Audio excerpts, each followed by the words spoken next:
Hello my dear students, welcome you all on physics learning. एक बार फिर से स्वागत है आप सभी का आपके ही चैनल फ्यूसिस लर्निंग के ऊपर। हम बात कर रहे थे एक टॉपिक क्लास 11 फिजिक्स का सेंटर ऑफ मास। तो सेंटर ऑफ मास के अंदर हमने डिस्क्रीट बॉडीज का सेंटर ऑफ मास यहाँ पे देख लिया था। आज हम देखेंगे centre of mass of continuous bodies. Centre of mass of continuous bodies और सिस्टम। तो देखिए, सबसे पहले हमें यहाँ पे एक टॉपिक है मास डेंसिटी, इसके बारे में थोड़ा सा जानना होगा। मास डेंसिटी जैसा कि नाम से ही पता चल रहा है, मास की डेंसिटी की कितना मास इस पर्टिकुलर एरिया के अंदर, इस पर्टिकुलर लेंथ के अंदर या किसी पर्टिकुलर वॉल्यूम के अंदर कितना मास वहां पे एग्जिस्ट कर रहा है, उसी को हम बोलेंगे मास डेंसिटी। तो ये तीन तरीके से पढ़ते हैं हम। एक होता है आपका linear mass density,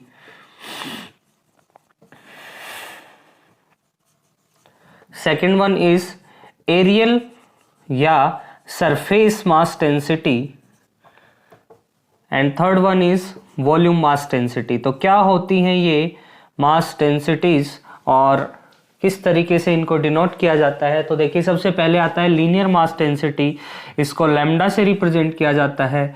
surface mass density को सिग्मा से और वॉल्यूम मास डेंसिटी को रो से जो है रिप्रेजेंट किया जाता है।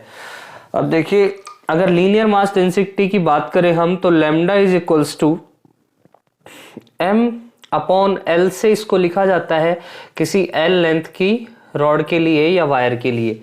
अगर इसके अंदर हमने x डिस्टेंस पर एक dx मोटाई का एक स्मॉल स्ट्रिप ले लिया है और इसका मास जो है dm है, तो इसके लिए भी mass density lambda equals to हम लिखेंगे dm बाय dx।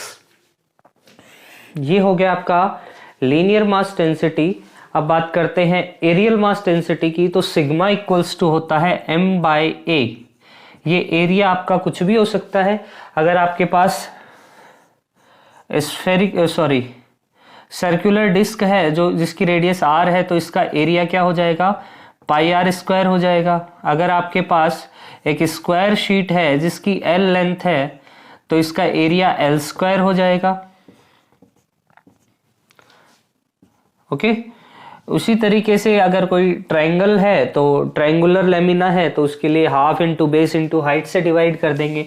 तो बेसिकली सिग्मा हो जाएगा आपका मास पर यूनिट एरिया। और अगर इसका स्मॉल एलिमेंट लेते हैं एरिया का, डीएम मास की कोई स्मॉल स्ट्रिप है, एरियल स्ट्रिप, तो उसके लिए हो जाएगा dm by d. Small element के लिए सिग्मा इस तरीके से दिया जाता है। और वॉल्यूम के लिए rho is equals to m upon V होता है, या फिर rho is equals to for small element dm by dv होता है। ओके, लीनियर मास डेंसिटी आपका वन डायमेंशनल स्ट्रक्चर्स के लिए यूज किया जाता है, 2D के लिए एरिया या aerial mass density, and 3D के लिए वॉल्यूम मास डेंसिटी का यूज किया जाता है। तो इस कॉन्सेप्ट का हम यूज करेंगे यहाँ पे कंटिन्यूअस बॉडीज का सेंटर ऑफ मास निकालने के लिए। तो ये यहाँ पे बताना जरूरी था। अब देखिए, एक रॉड ले लेते हैं, centre of mass of one dimensional rod, और इसकी जो मास डेंसिटी है वो लैम्डा है। तो देखिए किस तरीके से कैलकुलेट करेंगे।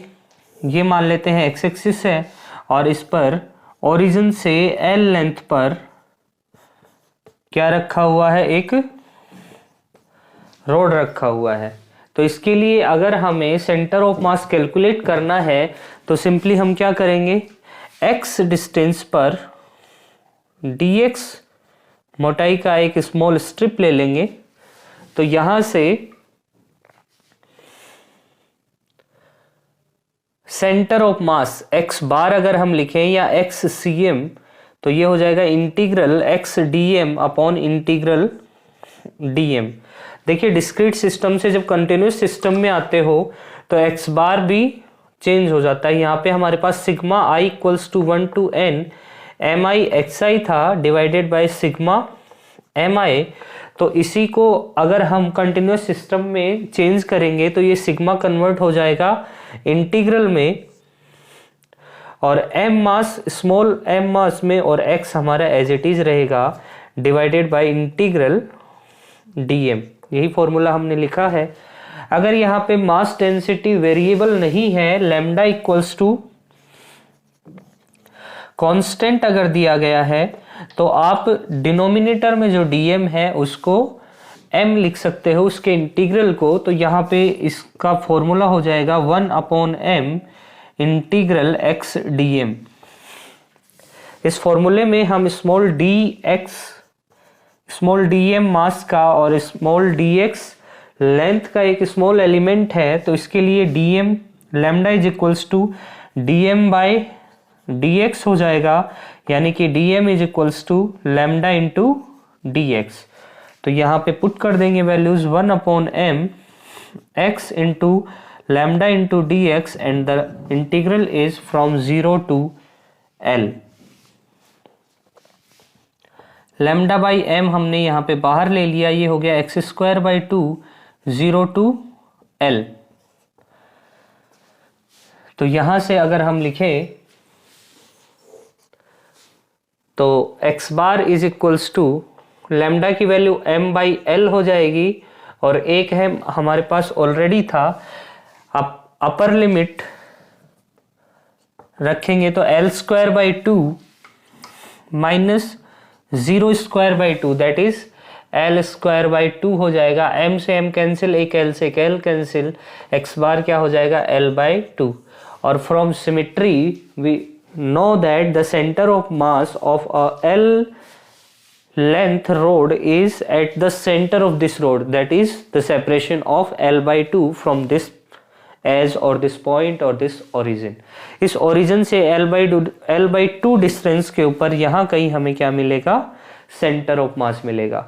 I hope you got the idea. आगे बढ़ते हैं। अब अगर यहाँ पे मास डेंसिटी जो है वो आपको वेरिएबल दे रखी है, तो एक क्वेश्चन करते हैं, find out centre of mass of a rod of length L having variable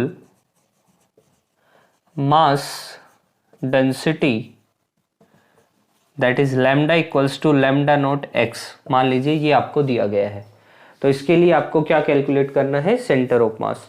तो सेम यही फॉर्मूला लगाएंगे हम, x bar is equals to integral x d m upon integral d M.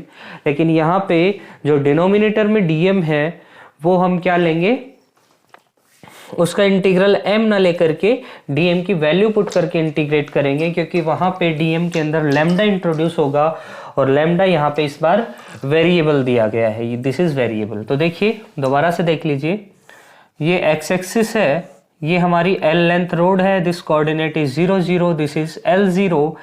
x distance के ऊपर हमने क्या किया, एक dx मोटाई का स्ट्रिप जो है वो ले लिया है, जिसका मास है dm और जिसकी मास डेंसिटी है लैम्डा।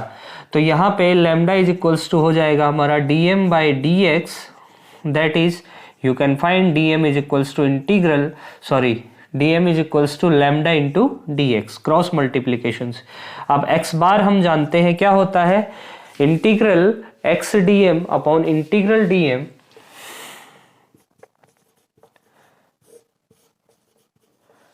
और dm की वैल्यू अगर यहाँ पुट करें तो हमारे पास आ जाएगी lambda into dx and length is 0 to l, lambda into dx। अब देखिए लैम्डा यहाँ पे कांस्टेंट नहीं है, वेरिएबल है, तो लैम्डा की यहाँ पे वैल्यूज पुट करेंगे हम लोग, और लैम्डा की वैल्यू पुट करोगे तो आपको मिलेगा 0 to l x into lambda naught x dx divided by lambda naught x dx and the integration from 0 to l।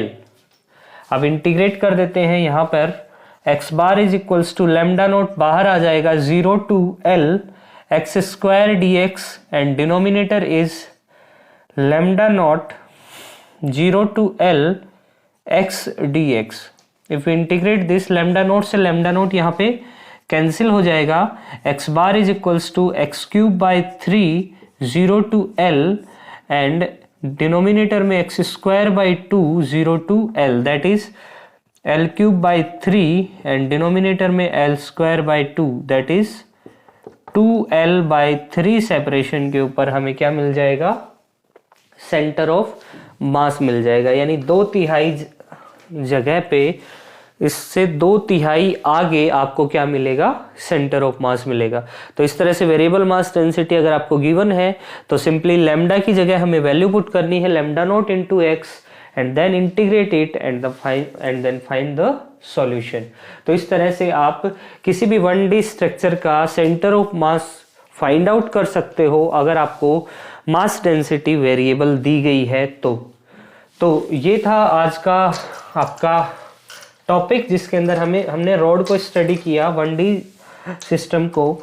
Next class में हम बात करेंगे 2D स्ट्रक्चर्स और 3D स्ट्रक्चर्स, जिनके अंदर हम देखेंगे किसी डिस्क के लिए, सेमी सर्कुलर डिस्क के लिए, किसी रिंग के लिए, सेमी सर्कुलर रिंग के लिए सेंटर ऑफ मास कहाँ पे एग्जिस्ट करता है, और इसके अलावा triangular lamina, square plate, square sheet, rectangular sheet, इन सब के लिए हम क्या देखेंगे, सेंटर ऑफ मास। और मेन थिंग इज कि वो कहाँ से हम ऑब्जर्व कर रहे हैं। यहाँ पे अगर आपका ओरिजिन यहाँ पे लेते हो, मतलब रेफरेंस पॉइंट ये लेते हो, तो कितना ऊपर शिफ्ट होता है या इसी पे होता है इसके अंदर। अगर यहाँ पे लेते हो तो कितना आएगा, अगर यही ऑब्जर्वेशन पॉइंट यहाँ पे लेते हो तो कितने डिस्टेंस पे आपको वहाँ पे सेंटर ऑफ मास देखने को मिलता है। इन सब स्ट्रक्चर्स की चर्चा करेंगे हम नेक्स्ट क्लास में।